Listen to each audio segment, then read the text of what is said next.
Yeah, there's F, there's E and F and B and C and A, you know, and like A is normally the best, but S is like super best.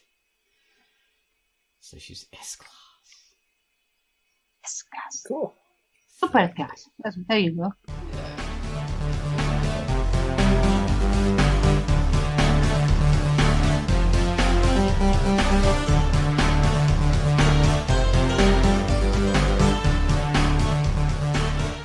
Hello and welcome to the QUACKCAST. This is QUACKCAST number 405. I'm Ozone Ocean, and with me is Tanserine. Hi, Tans. Hello. And Baines. Hello, Baines. Hello.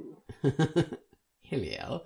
We haven't had exciting characters and voices for a while. I'm missing those. I know. I love those. Yeah. In this podcast, we're going to be talking about the great exodus from Tumblr of all the people because, there's sexuality and nudity. There used to be Tumblr, what it was known for, but they're banning it now, so they don't want all these people that actually made Tumblr special. So the only reason Tumblr is still around is because of this people, and now they want to get rid of them. So. And we're also talking about the crusade against sexuality and adult imagery, or just nudity online. So and broadly into censorship and things like that. So it all sorts of goes into everything else. But before we get into that, I have to bring up the featured comic. So here I am with the feature, which was Lightning Orb. Take it away, me with Lightning Orb. Hello, I'm Ozone Ocean, and my featured comic this week was The Lightning Orb. Isaac and Ben fight it out in the arena, watched by thousands of spectators, waiting on their every move. The two orb users battle with their unusual powers, ice versus lightning, attacking and defending at high speed. But is there more to these competitors than simply gladiators who fight for entertainment? What is their relationship with the alien orbs that lend them their powers? What else do they do for the Valtic organization other than fight?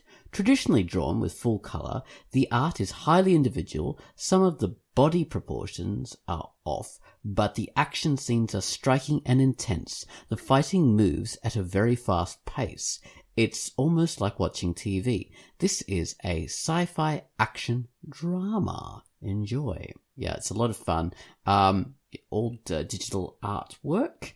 More a painterly kind of style, and it's really at its best when it's like the covers are really, really good.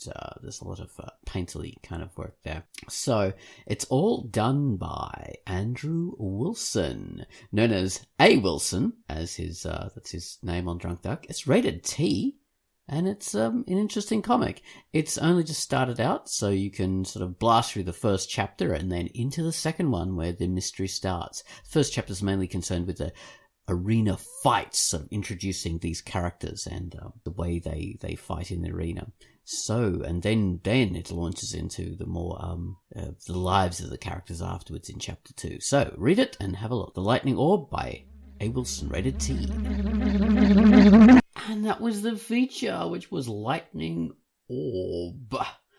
Okay, so after that, we have the featured music. Gumwallis has given us theme to Terminal Velocity. The music builds a high-altitude atmosphere, floating through the sky, free of gravity. Clouds float by as weightless and unencumbered as you, but infinitely more massive. All is stillness apart from your heartbeat and the wind whistling past, which builds up pressure as you feel the suction of gravity towards the earth far below, and the world seems to speed up as you see the ground rush towards you.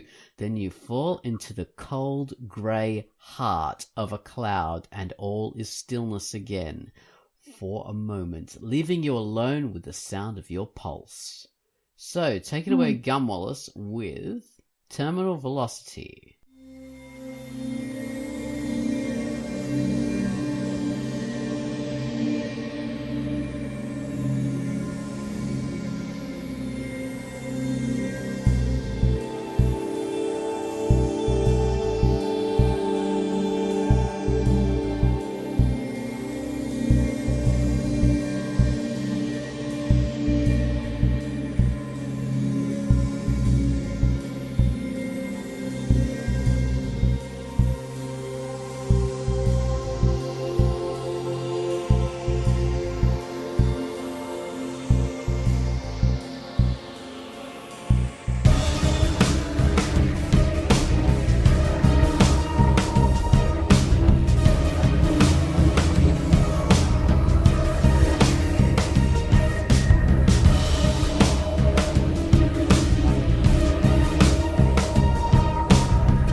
And that was Terminal Velocity by Gum Wallace. Well, the comic is by Barry Corbett, who is a great guy. He did the comic about the cats. I can't remember what it's called, but it's really good. You should check out his profile and have a look at his comics that he's done. He's done some really, really entertaining comics. Good old Barry. Thank you so much for that, Gum Wallace. Right. The QUACKCAST, which is Escape from Tumblr. That's going to be my thing. If I've got time... Exodus. If I've got time, I'm going to draw a Snake Plissken version of the duck with an eye patch. Oh, you're strong. Your androgynous kind of duck on the last one was so damn funny. I meant to tell you and I forgot. Yeah. It was so great. She was a lot of fun to draw. Yeah, I bet. Yeah, the muscle duck. Oh, jeez. Yeah, that was. I needed to do that. That's the most hilarious muscle pose you can have. The whole. The crab, I think it's called. So, Escape from Tumblr. What's happening with Tumblr? I'll sort of read out my news post there to provide a real context for this thing. So, Tumblr made a name for itself as well. It began as like a journaling site with mostly images as the focus. See, first in the early days of this kind of stuff, we had blogs, weblogs, and LiveJournal were the main kind of blog sites, and you had the ability to post pictures after a while and stuff like that. But they were mainly text based. Tumblr, on the other hand, made its name as mainly an image-focused journaling site, which we didn't really have at that time. You know, we've since got Instagram and Facebook's got its pictures and everything like that. But back then, Tumblr was the main deal. But anyway, things changed and moved along. We had like Instagram, we had Facebook doing the whole thing. Everyone's encroaching into it. But the reason why Tumblr still existed really is because of its free stance on nudity. So you could restrict your audience, which I think they expect you to do if you had adult content, but you could show adult content, which really made it stand out. And I think that gave them millions of viewers. That really made Tumblr and really kept it going. You know, even if only 20% of their audience is people looking at adult imagery, which is probably a lot higher than that, it's the fact that the adult imagery kept people coming. That, you know, they'd look at that and then they start their own Tumblr site and own Tumblr, you know, thing, and then they'd post their own stuff, which wasn't necessarily, you know, adult stuff, but the adult stuff was the engine that kept them going. Now, in this world of Facebook and Google and everybody, you know, controlling the web, sexuality and porn is a no-no, and there's been various rationalizations and reasons people have come up with for why Tumblr have suddenly decided to ban all adult content on the 18th. They'll be just not welcome.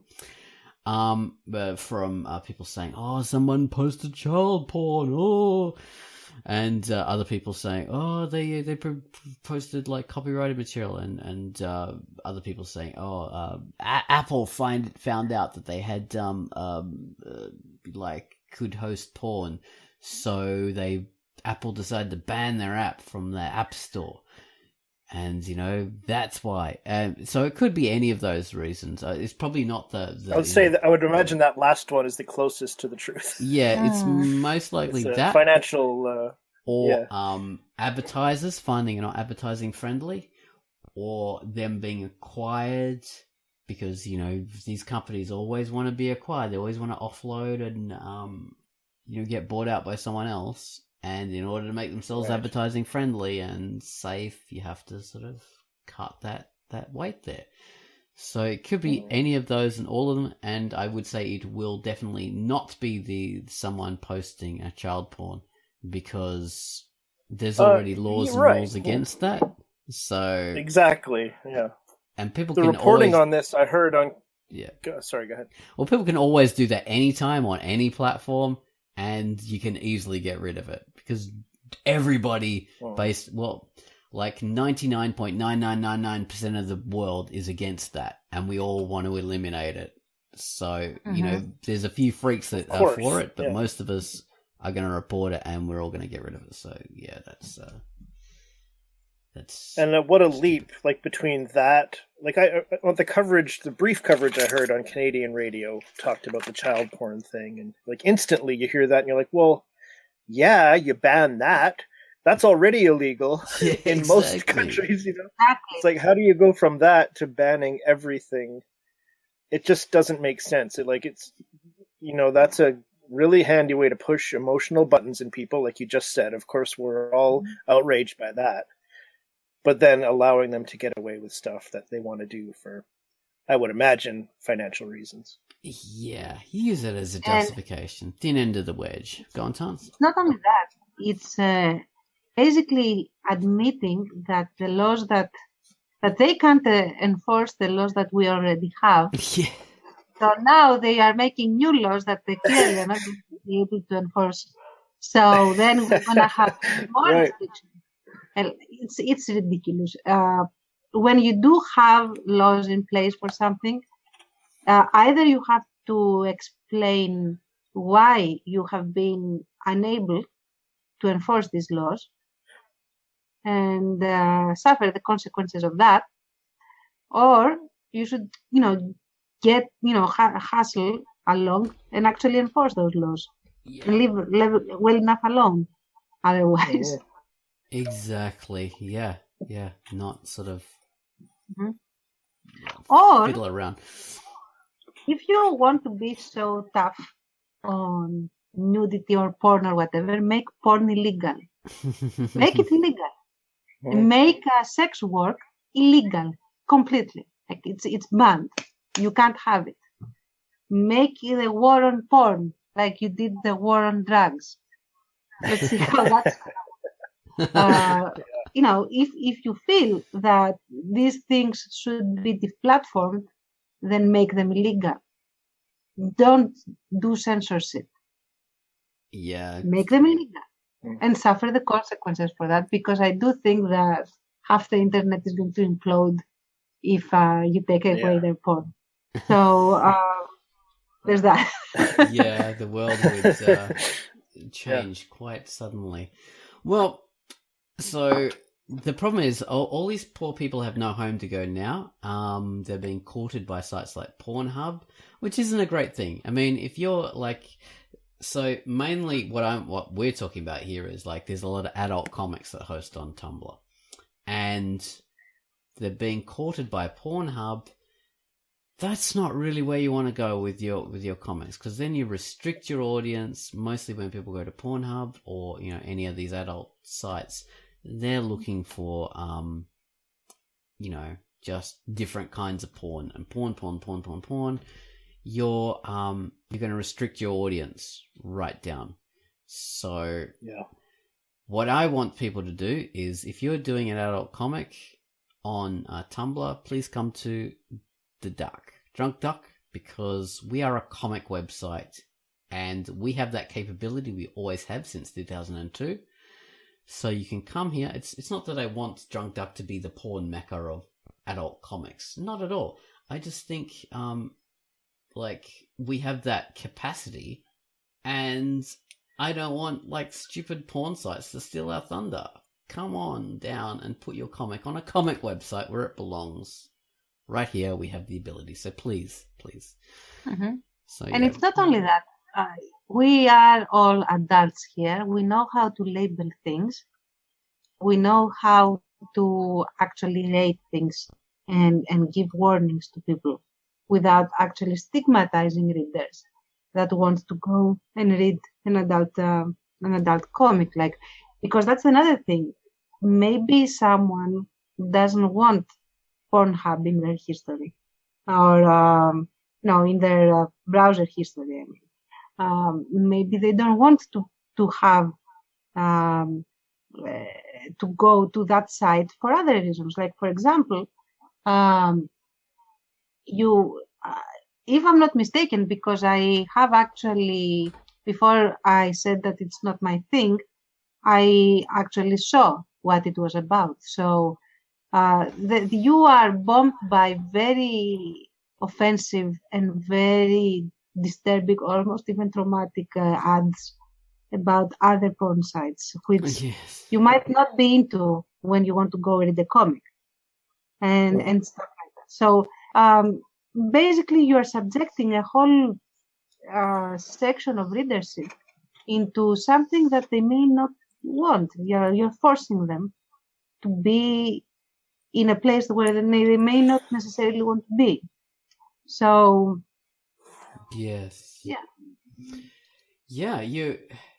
you'll be maybe harming your readership by doing that, as Tant says, because they're going to see things that they just want to look at comics. They don't want to be bombarded with all sorts of extreme kind of things. It's like the old thing of like ladies getting unsolicited dick pics. Exactly. That's pretty much what you're doing to your whole readership. You're just bombarding them with dick pics constantly. Let's have gyrating organs everywhere while we're trying to read our comics. Especially if it's an adult comic, but it's not porn, because there is also that, like, not everything that is adult is necessarily, porn. But now you're gonna have to be able to go you're gonna have to go to Pornhub to read something that isn't actually porn. And imagine the frustration of the guys that are there for the porn. And they are looking for porn in your comic and they don't find it. Oh, so there's also that. That's a good point, because I've heard that this crackdown is not just tackling porn comics, but anything to do with adult sexuality. So there are queer comics, transgender comics, things like that. They're also just being collateral damage for this whole thing. So, and another point to that as well, like say other comic sites, like say Comic Fury, okay, that's a good comic site, like Drunk Duck. You can host your comics for free there.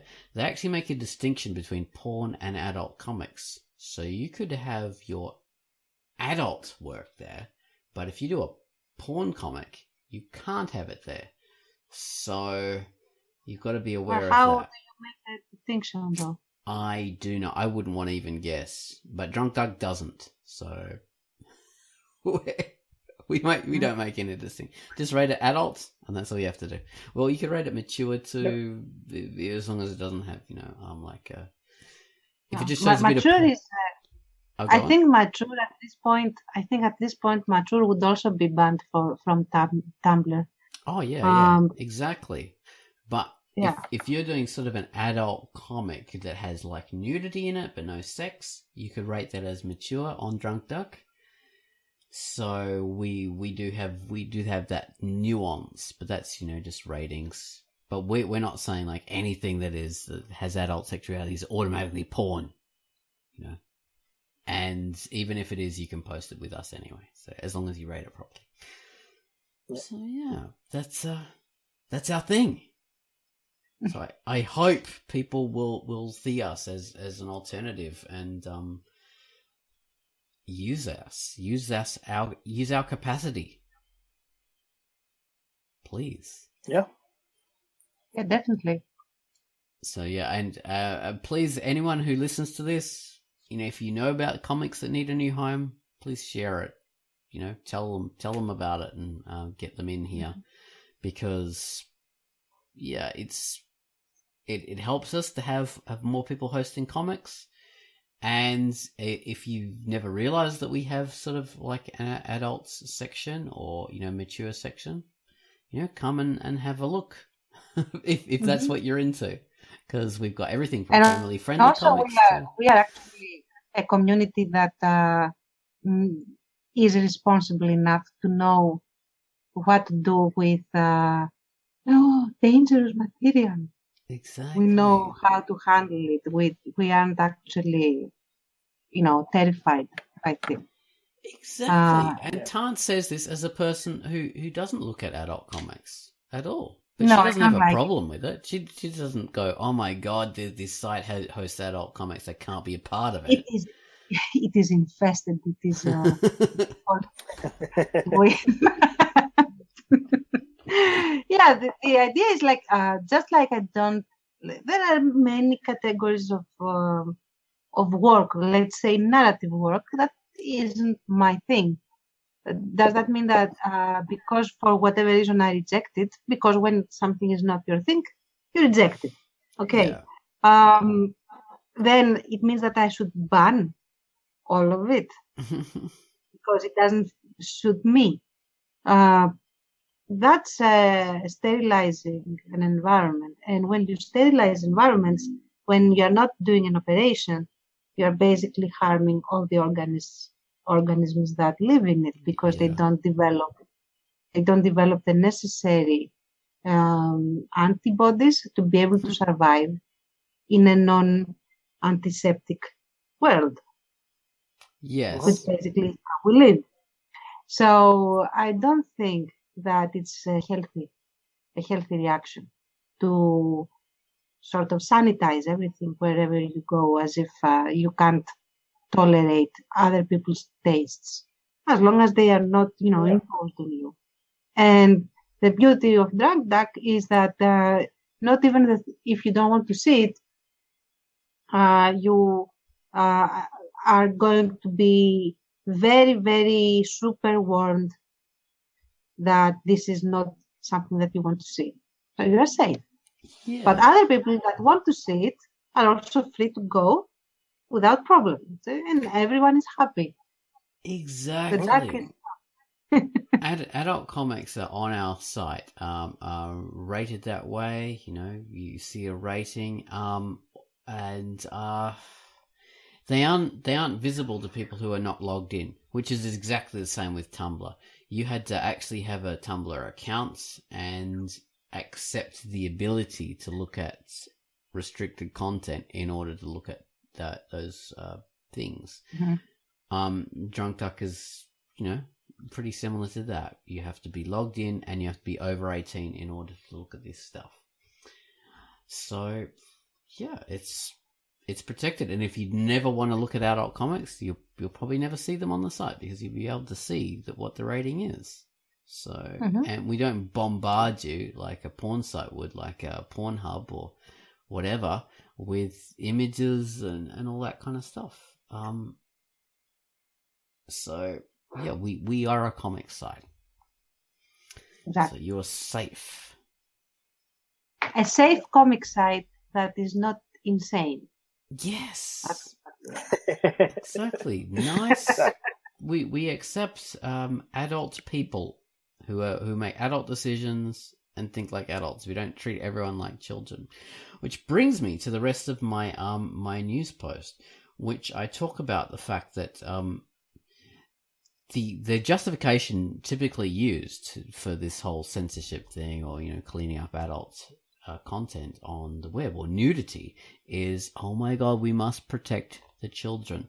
So Drunk Duck's biggest audience is from the United States, so let's take them as an example.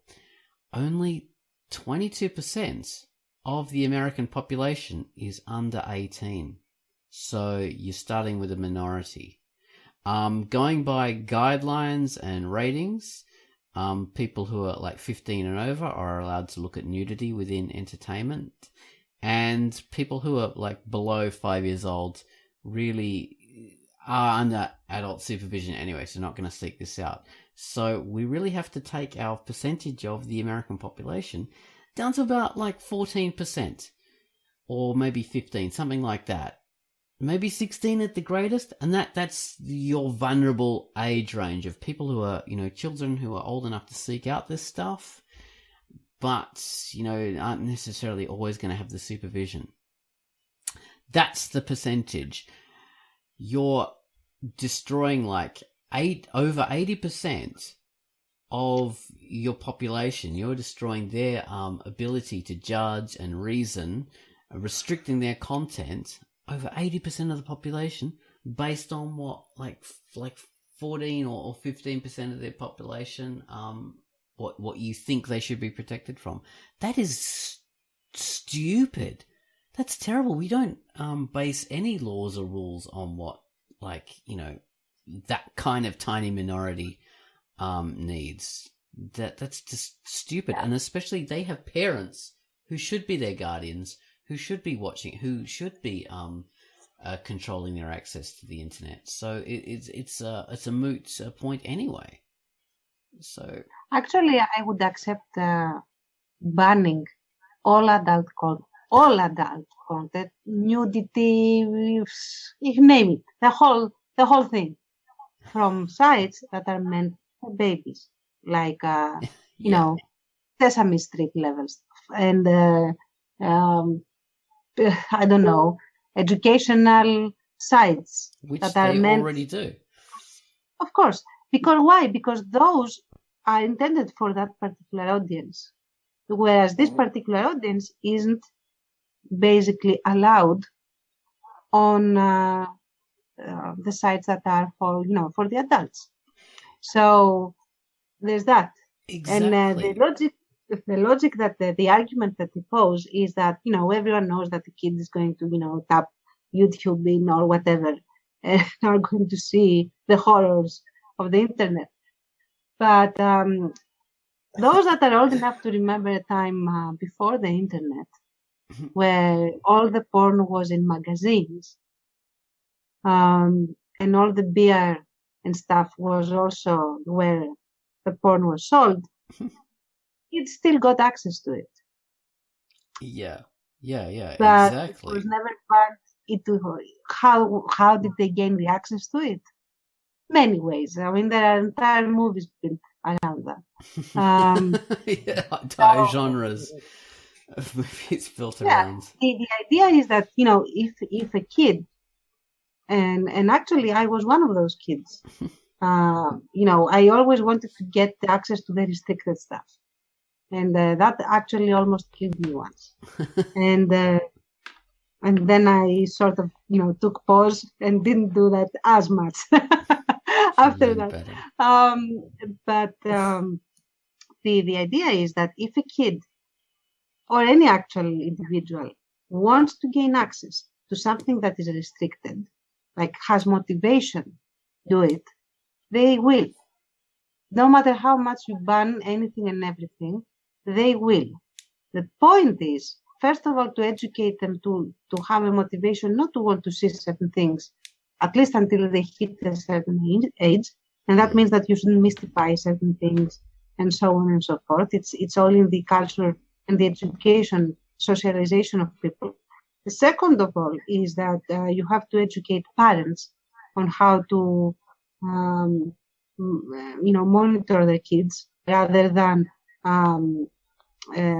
assign the parenting to the state, because I think there was a day and age where we didn't want the state to parent our children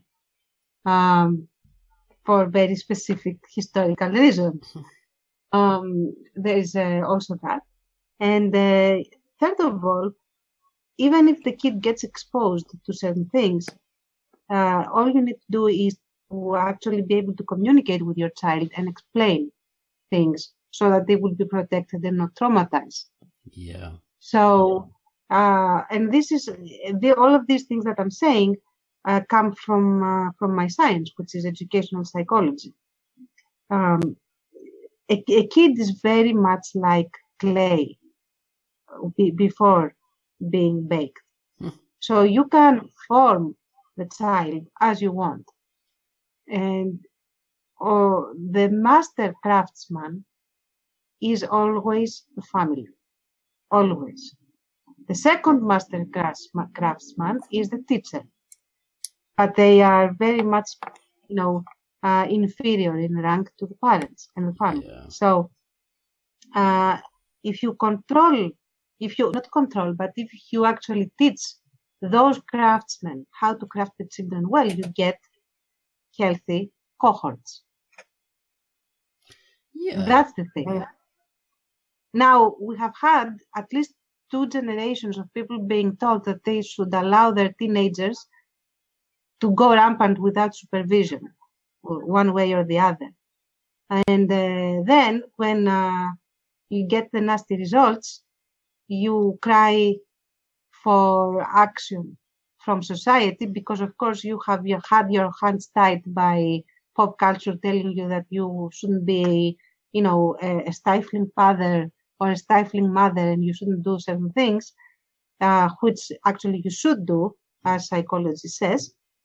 And then, you tell the state to do the thing that you should be doing because you are not allowed. So you do have this sort of pincer movement against society and the children as well. So that's that. Yeah, very much so. Yeah, it's detrimental all down the line. And what you were saying before about, we should ban poor, adult content from all sorts of sites. We do, of course, and a lot of other sites that are commonly accessed by everyone, like Facebook. Billions of people use Facebook. You're not meant to use it if you're below a certain age range. You're not meant to have an account on there at all. So why ban content that people are too young to see? Should be aren't meant to look at, if they're not even meant to use the site at all in the first place. So by doing that, they're sort of tacitly acknowledging that their age restriction doesn't work. So exactly, and that people who aren't meant to have accounts on their site have accounts. So they're actually doing something far worse. They're turning the other eye to these young people having accounts on their site, which they shouldn't be doing. They should be out hunting out these young people and kicking them off the site, because that's against their own rules, instead of banning content that is perfectly legal for their normal users to see. Like the whole nipple thing, which was this ridiculous rule they had on Facebook, in that you cannot show female nipples, but male nipples are all right. So they actually had females photoshopping male nipples onto their own bodies to get around the rules, which is stupid. Male nipples, female nipples. What's the difference? That is just revolting. And I'm not talking about sexual imagery, because there are many other reasons to show breasts and chests and nudity, like health reasons, breast cancer, nursing, all sorts of things like this. Art. And not only legit art, like it reminds me of I don't know if you had ever heard of that. Recently, I'm in the last couple of years sometime, the First Lady of Turkey visited the Museum of Archaeology here in Athens, and she required that every nude statue be dressed up or have their privates and their naughty bits covered up, so that she can, pass through the corridors of the museum. Oh, goodness sake. What a hillbilly curtain. From people in Turkey that I've talked to, they've said she is an embarrassment. She is like a hillbilly. I'll go on to answer. She might be an embarrassment, but she's a product of very, very specific policy, let's say, or she is a propagator of a very specific policy. Oh, very much so. Okay, so this whole banning of things, banning stuff that is deemed inappropriate for, I don't know, for consumption or whatever, while not being actually legal by our laws, and especially by the international laws, is a very, very dangerous thing to do, because as I said in the Patreon clip, where you can see our faces, so go be Patreons. The whole idea of banning stuff like this left and right is that it's focused and it's based on a very vague concept of an adjective that can be stuck to characterize pretty much anything and everything. So if you accept something being banned because for now you happen to be on the side of people that don't like looking at certain things or being exposed to certain things, so you say, okay, good, it's convenient, so I'm endorsing it. Then eventually what's going to happen is that you are going to be unsavory to some other group, and then you're going to be the one that is inappropriate, and you're going to be the one that's going to get deplatformed, and you are going to be the one that will cry fascism and harassment, and you are going to be right, but you, my friend, were also complicit to it. Yes. Before. And that's the old saying. I think there was a poem about what happened in Germany. You know, first they came for the first they came for the nipples. First they came for the nipples. Nothing. First because I was not a nipple. Then they came. Exactly. Exactly. I was not a nipple, so I didn't care. I love that. And then they came for the mini dresses or the bikini. And then they came for, I don't know, the thongs. Sheer cleavage and sheer, how do you call the cuts that leave the back exposed? That thing. Backless dresses. Well, right. Backless dresses. And then, we are all dressed like nuns. And then they also came for the nuns because they are women. Yes. So, very easy to happen. It expands and it grows, and if you don't make a stand, you know, while you still can, and stand up for these people, then, yeah, you're going to get it in the end. So, better do it while there's a lot of you there rather than let everyone fall and gradually until you're the only one standing. Because there'll be no one to help you. But speaking of which, be sure to read our comic. You're going to get it in the end. It's available here on the book. Otherwise known as Bottomless Waitress.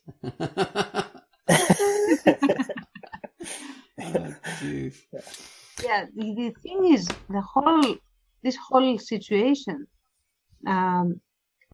which is taking place in pretty much any forum, public forum, where you have many different people contributing content of all sorts from many different sources, is that whoever is in charge of the mainstream now seeks to ban those that aren't mainstream. And this, of course, is very totalitarian in thought. And it is, as I said, temporarily going to work for whoever is in the mainstream now, because the mainstream shifts every few years. So, and usually it goes in circles, and usually it becomes more and more and more and more extreme. So you are going to have, so now, for example, they all want to ban the white extremists, supremacists, and, anything that is white, or anything that is old school, or anything that is nude on the other side, and anything that is transgender, for example, or anything that is straight up traditional nuclear family on the other side. Because what I'm trying to show is that it's not happening just from one side of the arguments to the other. It's happening on both sides against the other. And so you have basically, and I'm going to say something that's not going to be popular, and both sides are going to hate, and me probably, but you're going to hate it too. No, I like it, but I actually am not I'm the weird one. So I've been watching that both sides on all kinds of arguments seek to use the same fascist methods to win. So when the other side also retaliates with fascist stuff, you don't really have much moral high ground to complain about it, because you have been also using fascist rhetoric and fascist methods. And when I say fascist, let's define it. Mm-hmm. The ad hominem / de facto imposition of your view on someone else by threat or force, rather than argumentation and convincing someone. So yeah, all the society is being fascized, let's say. Fascized. Because yes. Yeah. And I would totally agree on that. I see it from both sides too. That both sides will do fascistic kind of tactics. Both sides will play the victim, play the moral outrage thing. Both sides will sort of use all these tactics, being offended, being outraged, and handing more power over to these monopolies, who own these social media platforms, to censor as they see fit. And what they see fit is not necessarily for the public good at all. It's got little to do with it, Yeah, it's basically like that Aesop fable where the horse wanted to one-up the fox, I think, or some other animal, I don't remember. And they couldn't, so they went to the human and they said, can you help me beat that animal, whatever that animal was? And the human said, yes, if you allow me to put this bit in your mouth and this saddle on your back, and you let me actually ride you for the while we're going to be battling this animal, we're going to beat them out of the water. They are going to be eradicated. So the horse was extremely happy about this. And I accepted all the restrictions and allowed the human to get on his back. And of course, they managed to defeat the other animal. And so the horse then said, okay, we're done. Thank you very much. Please get off my back right now and then, take off all the other stuff. And the human said, no, why would that? I am very comfortable where I am, and I'm going to continue using you because you are a very big asset to me. Yeah. Well, excellent. Yeah, that's that illuminates it so well. That's what happens, yeah, especially with the government's oversight of these kind of things. And whenever people get that control, they don't want to relinquish it in these situations. There's laws that are introduced. These abilities to control people. Why would they ever rescind them? Why would they relinquish that level of control? Mm-hmm. Well, I just also wanted to mention that there is as much porn and adult material as there ever was on the internet. That hasn't really lessened, and that increases all the time. So that is going up there. The problem is most people use the internet through very narrow channels these days. We've got Facebook, we have people on phones and tablets, so you're restricted to what Google or what Apple lets you have a look at, because that's the two big things. There is no other way to sort of look at the internet usually. The Google thing and the Apple thing, if you're looking at on mobile devices, that's just the way it is. And those are restricted right down. So even though there is all this adult content, you are being restricted from it by the most popular ways of accessing the internet. So you're at the mercy of these companies, unfortunately, which they've become the gatekeepers. Mm-hmm. And that is the big problem. they decide And what you always, see. and always remember that if something is for free, in that level, I mean, we're talking about big corporations.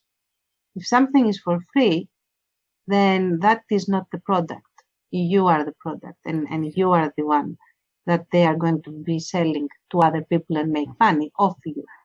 So, yeah, relying on them to protect you and have your best interests at heart is silly. They are not going to be doing that. They're simply going to be herding you in large, Facebook stables where you will be waiting to consume whatever it is that they throw in your feed. So yes, and Facebook does this to an scary extent. I remember there was like an experiment that was unethically undertaken on Facebook that the programmers thought, oh, let's see, I wonder how we could change people's moods by changing what content we expose them to. So people's Facebook feeds, which is, the news stories you see on Facebook from what your friends share and what pages you like and what they share, that content was manipulated in that they showed only sad stories or only happy stories. And they did that as to see if they could change the person's mood who was looking at that feed, and it worked. And this was totally unethical. Of course, they didn't go to any committees and approach them and ask if they were able to do it, and they didn't get the consent of the people they did the experiment on, which you need to inform the people you do experiments on and get informed consent, which was absolutely not done. So yeah, that was a pretty huge scandal. But Facebook can do that, and basically they do it, even though that experiment is not underway now. The feed that you look at from the stories that are shared to you is curated. Even if it's done by some stupid algorithm, it's curated. You're not seeing everything that your friends share. You're not seeing everything that all the pages that you share and groups that you share. You're not seeing content from everything. You're seeing a very limited, tiny amount. So yeah, that's something to keep in mind. Yeah. Tents got purged. Tants has been kicked off. We restricted you from looking at Tants anymore because unfortunately she was just deemed too racy. Yeah, no, she's back again. Making offensive hand signals. Exactly. She got reprimanded, but now she's back. Tants has cleaned up her act and she's back. Yeah. I was banned you were for a censored. while. Yeah, banned for a few Yes. seconds. Just a warning. Yes, just a warning. And now I have seen the error of my ways. I'm not going to be properly submitted to the dogma of propriety. That's stuff. right. Exactly. The dogma. You're going to be good now. Yeah. But, yeah. So these tech companies that basically control all of the internet, almost, pretty much. They're restricting what we're viewing.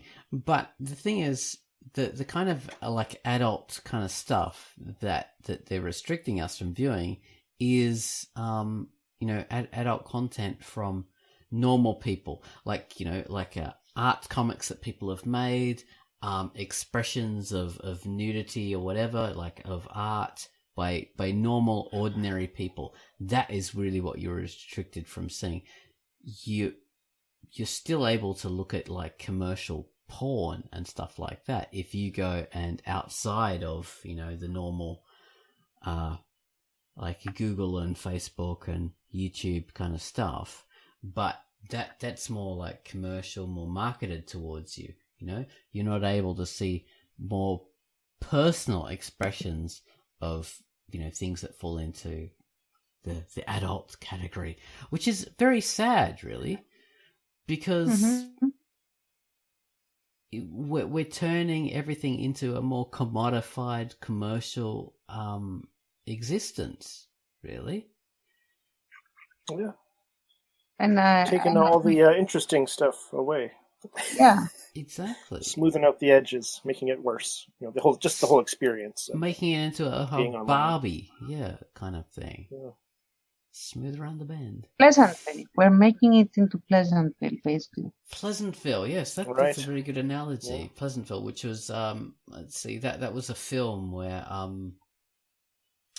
it was like a fake 1950s kind of thing, where it's the idealized 1950s, where the propaganda version of the 1950s existed for people. Right.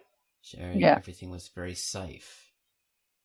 It's to just say also that if you want an analogy for the era that we're going through right now, it's like a sort of McCarthyism that is happening all around, because people don't only get harassed and penalized for whatever their opinions are online and everything. They also get very real consequences in terms of their work, income, and things like that, because we get people rallying to deplatform them from Patreon, from other funding sites.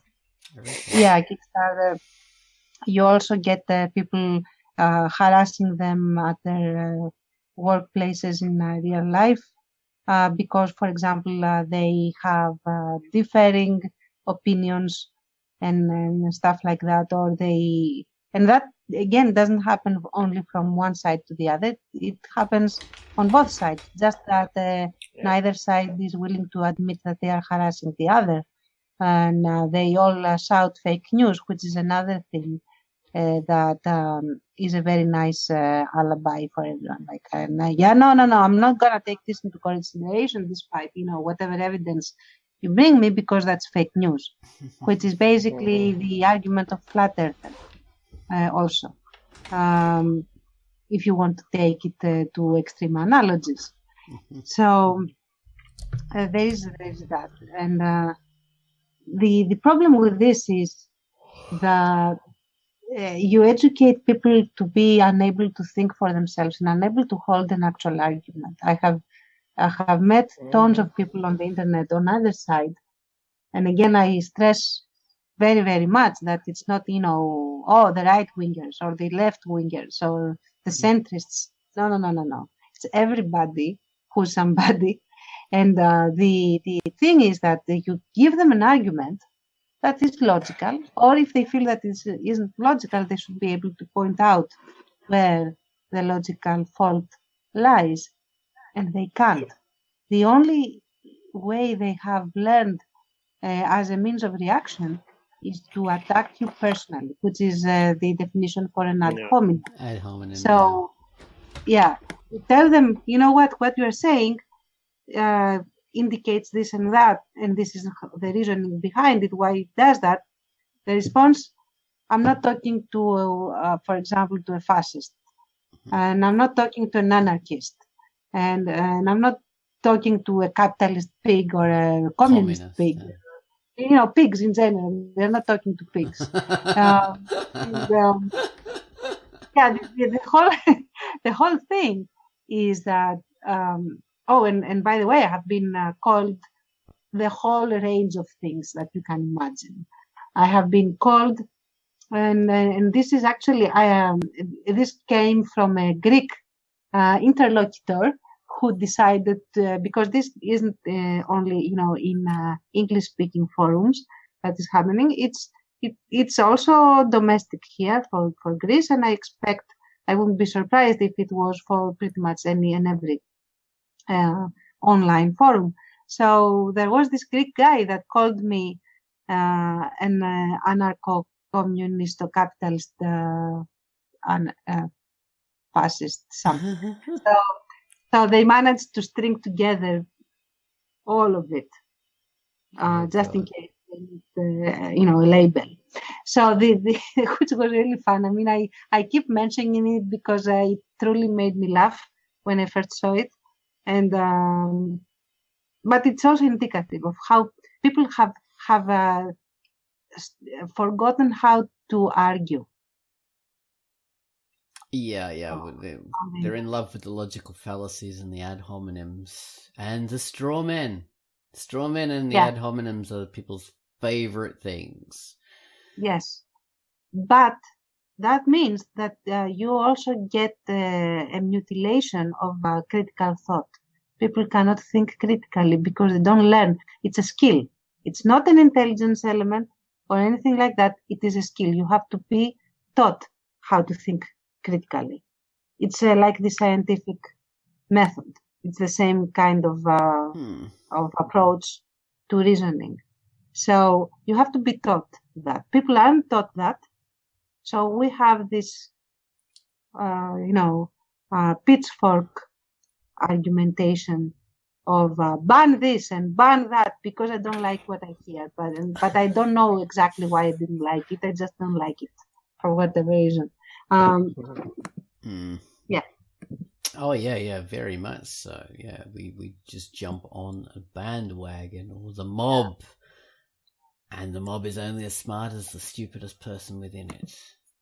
Yeah, and also that's why I'm also very much against any kind of censorship, even for truly criminal elements. I'm against censorship for the sheer reasoning that we have to know who they are so that they can suffer legal consequences. So you don't want to ban those people because how are you going to find them before they do something really detrimental and permanent to society? But for all the other categories, again, I am against censorship because people have to learn, even by trial and error, how to sit down and talk and think and form an opinion that isn't, herd mentality.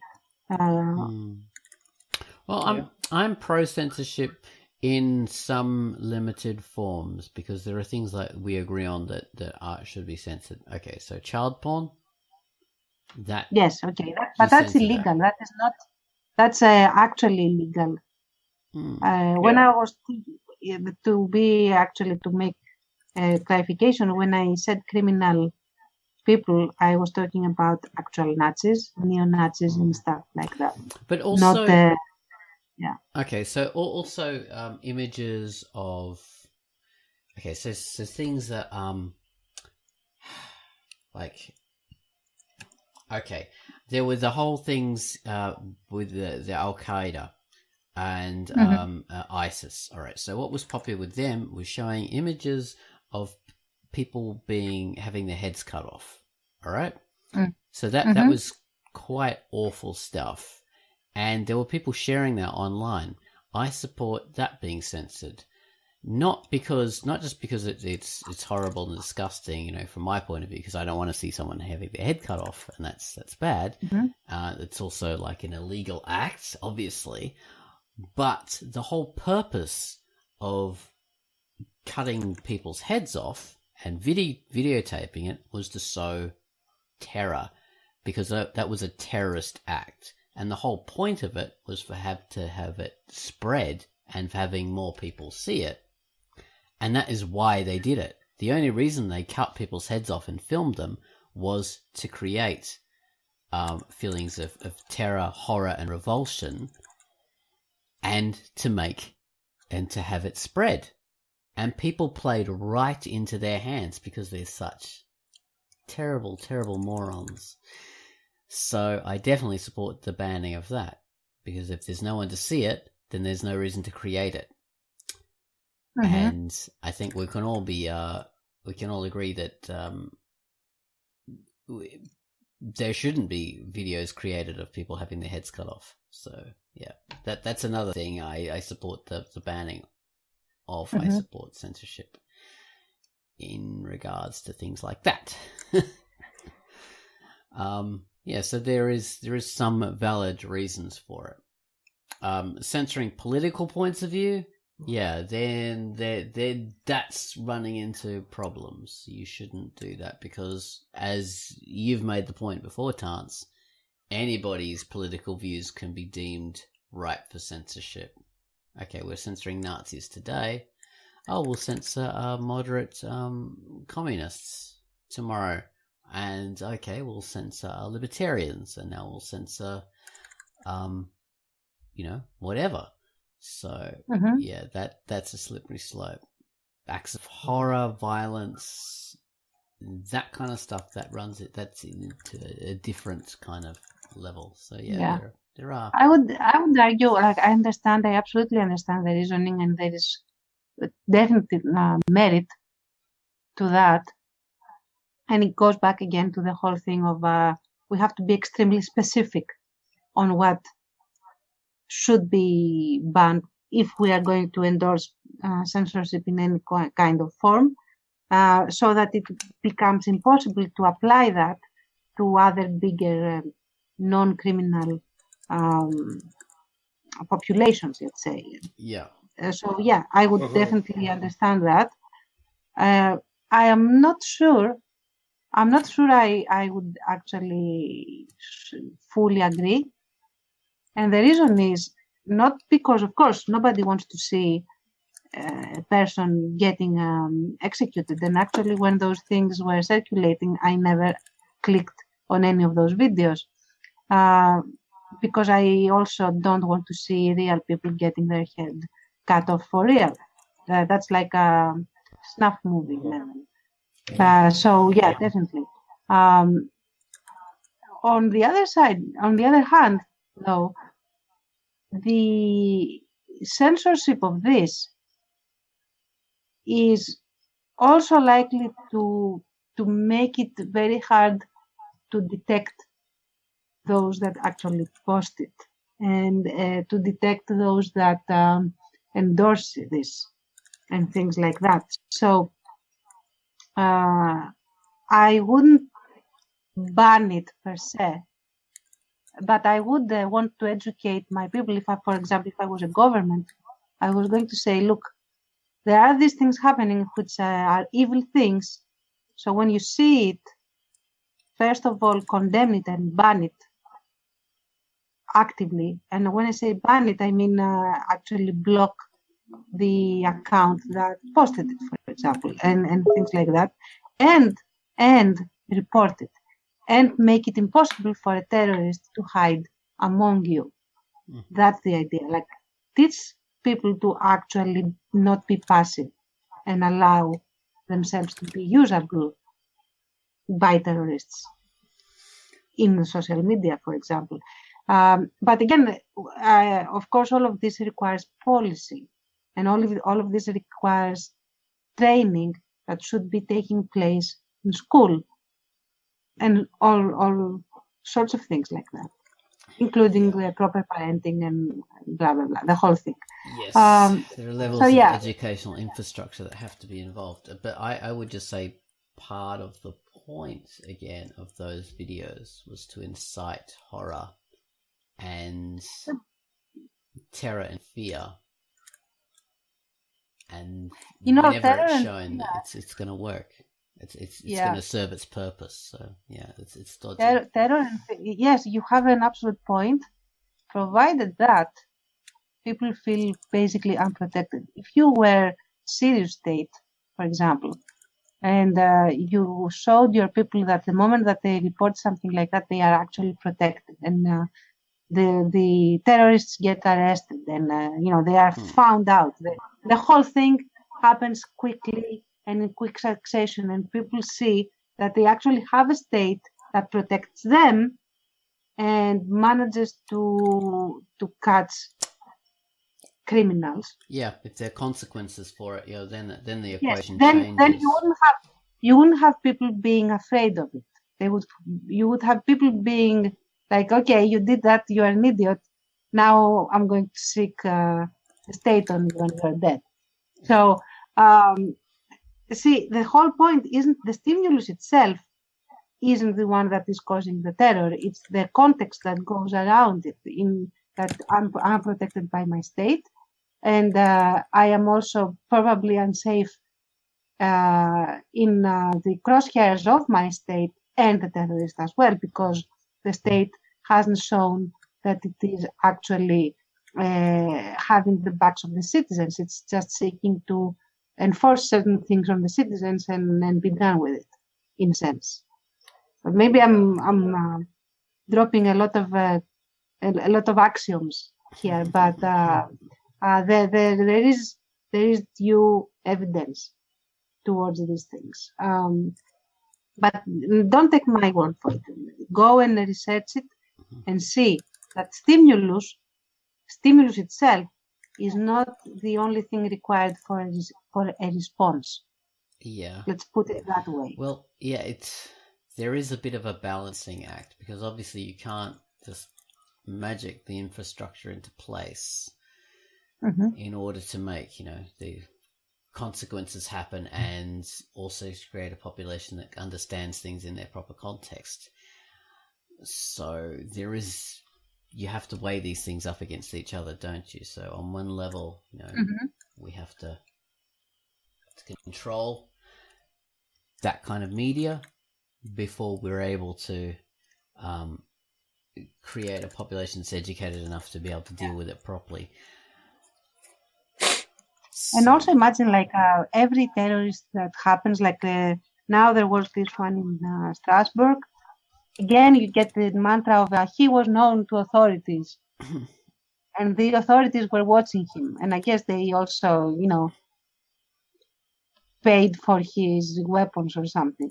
The idea is that, okay, what is this teaching the audience?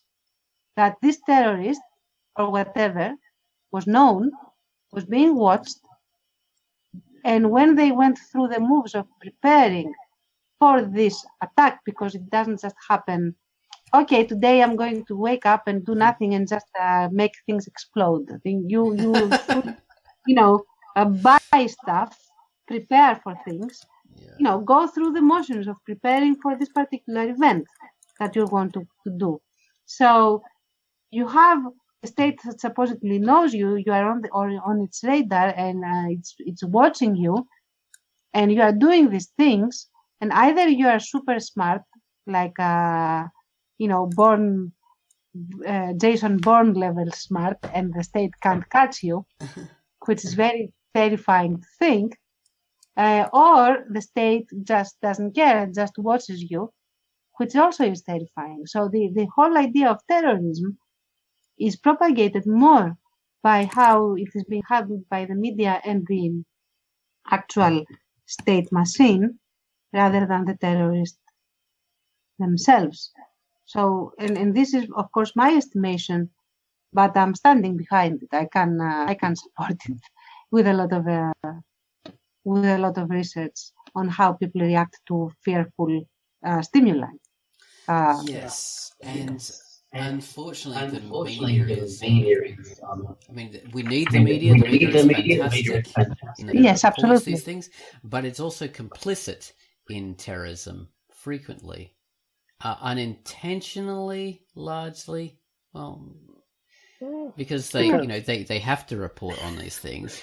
But the whole point of creating a terrorist act is to have it publicized as widely as possible, because the actual effect of a terrorist act is tiny, is minuscule. Even though we hate terrorism, and the biggest terrorist act ever was the 9/11 thing that killed about 3,000 people or whatever.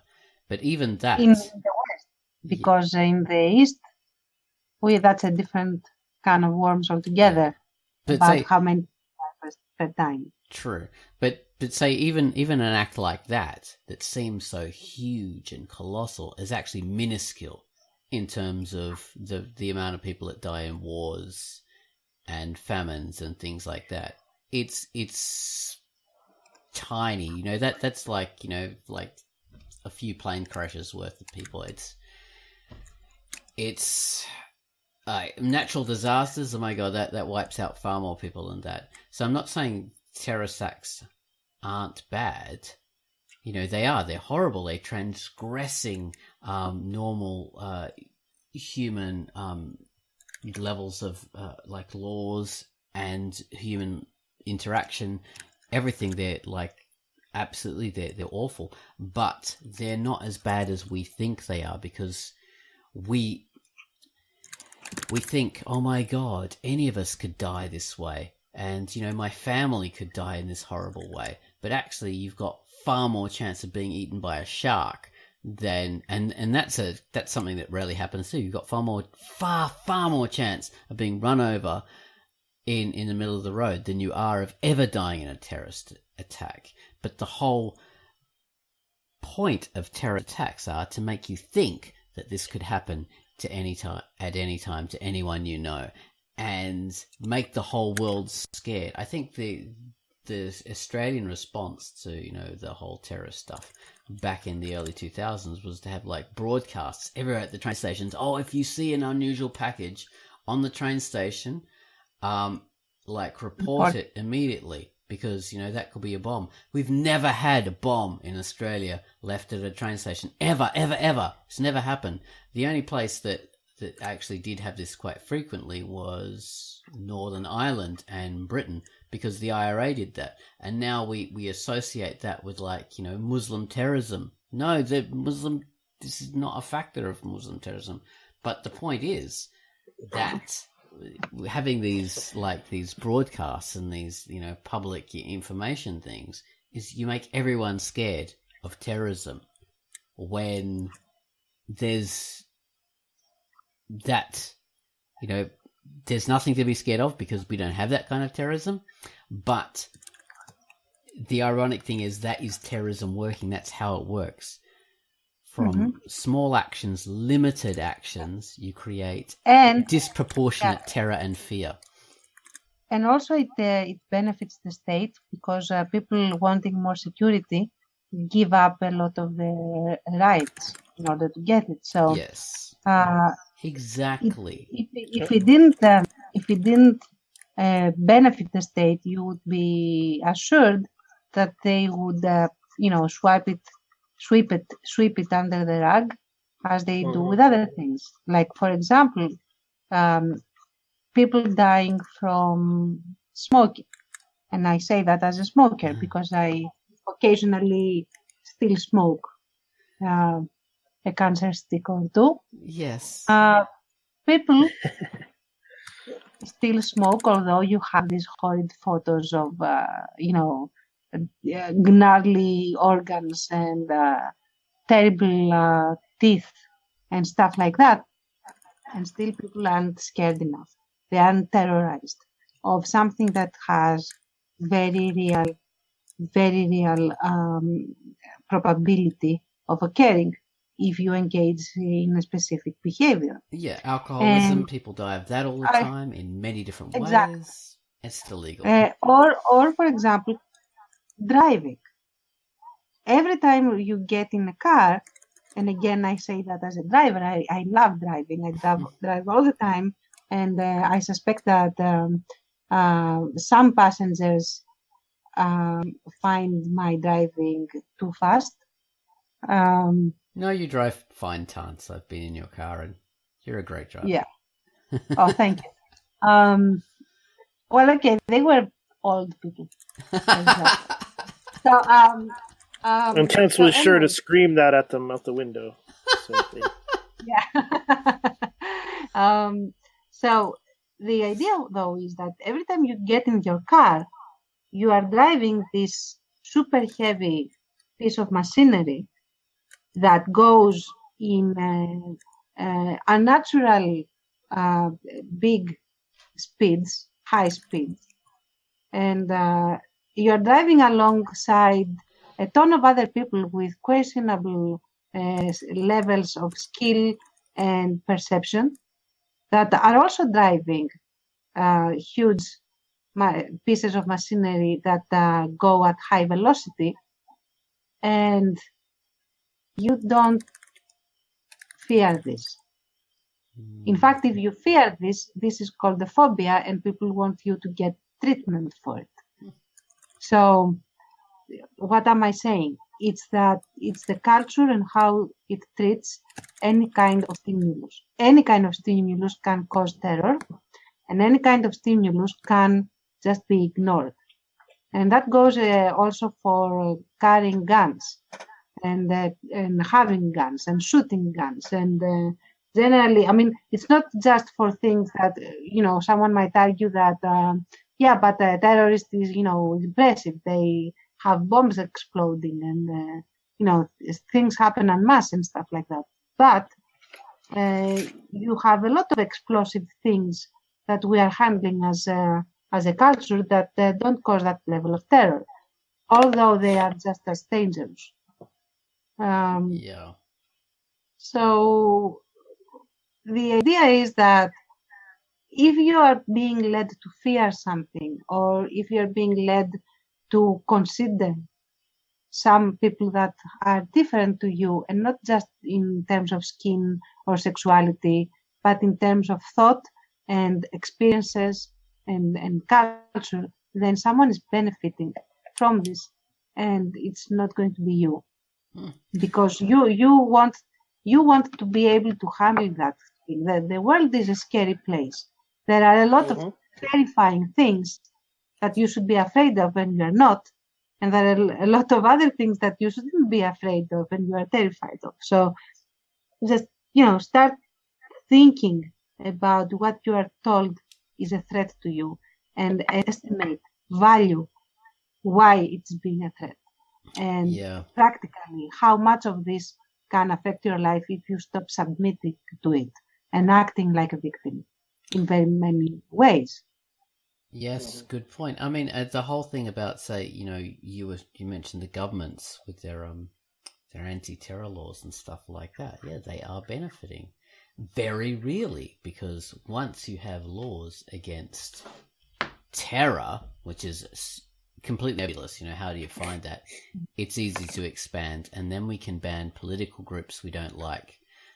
Is there a political group that's taking power, getting a following, taking power away from the established one? We'll redefine them as terrorisms or supporters of terror, which is even more nebulous. Or extremists. Extremists is a much more, catch-all term for anything that the status quo doesn't like. Okay, oh, you are an extremist. Yeah. But you should remember that Sophie Scholl was also an extremist. She was an extremist in the eyes of the Nazi government, and she actually got beheaded for it. Wow. But because she opposed Hitler, and she had an illegal news pamphlet thing going for a while, for a good while. And she was beheaded for it. Yeah. So there you are. She was an extremist. That's what can happen when you have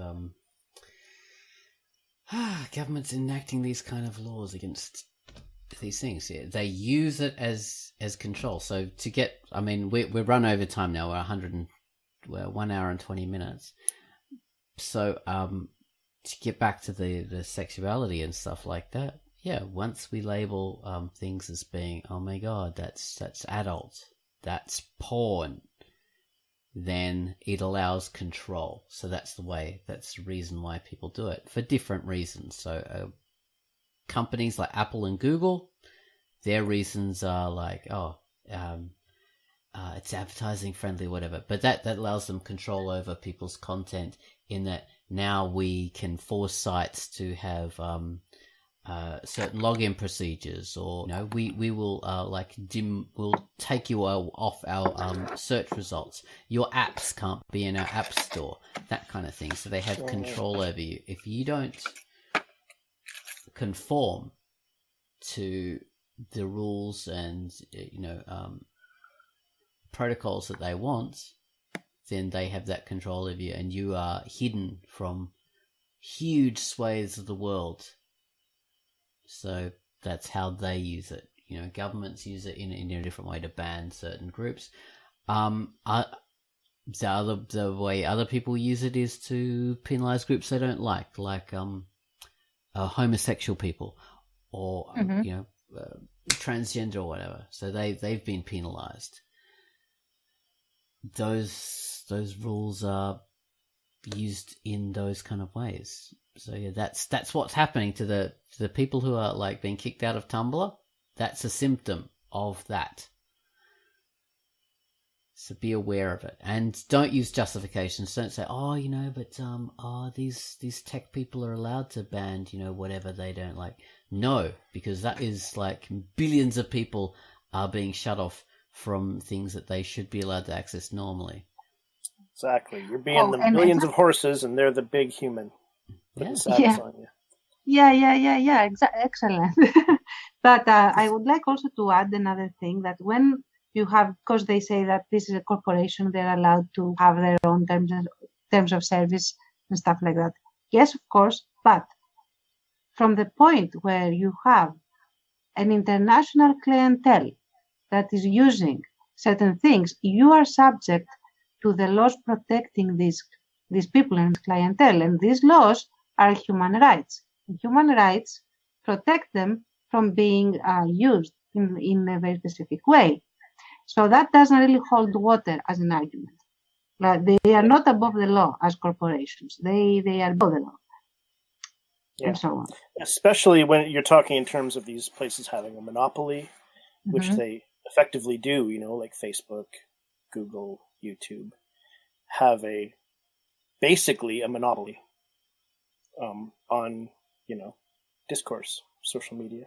Yeah. It's kind of like, I've heard people describe it as the town square, social media is the town square, So they do, even though they're private corporations and not governments, there is some obligation to, or at least there should be, for them to, follow certain principles, be transparent. Everything you guys have said, much better. Yes, the old Google guideline was "Don't be evil," which they've since they dropped that tag. Yeah. Fun. Okay. They're fine with doing it now. They followed Apple's.